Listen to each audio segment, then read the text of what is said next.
শেরপুর জেলার নালিতাবাড়ী উপজেলায় মানবিকতার এক উজ্জ্বল দৃষ্টান্ত স্থাপন করেছে রক্তসৈনিক অ্যানসার ভিডিপি শেরপুর। সম্প্রতি মধুটিলা ইকোপার্ক এলাকায় ভাইরাল হওয়া এক অসহায় বাকপ্রতিবন্ধী পরিবারের পাশে দাঁড়িয়েছে সংগঠনটি। পরিবারটির চরম আর্থিক সংকট ও মানবেতর জীবনযাপনের বিষয়টি জানার পর দ্রুত উদ্যোগ নেয় রক্তসৈনিক টিম।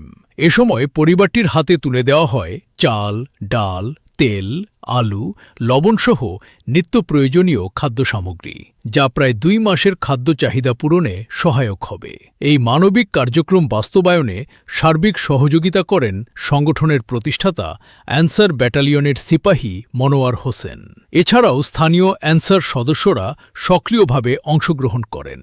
রক্তসৈনিক অ্যানসার ভিডিপি শেরপুর জানিয়েছে, অসহায় ও সুবিধাবঞ্চিত মানুষের পাশে দাঁড়ানোর এই কার্যক্রম ভবিষ্যতেও অব্যাহত থাকবে। সমাজের বিত্তবান ও মানবিক মানুষদেরও এমন উদ্যোগে এগিয়ে আসার আহ্বান জানানো হয়েছে।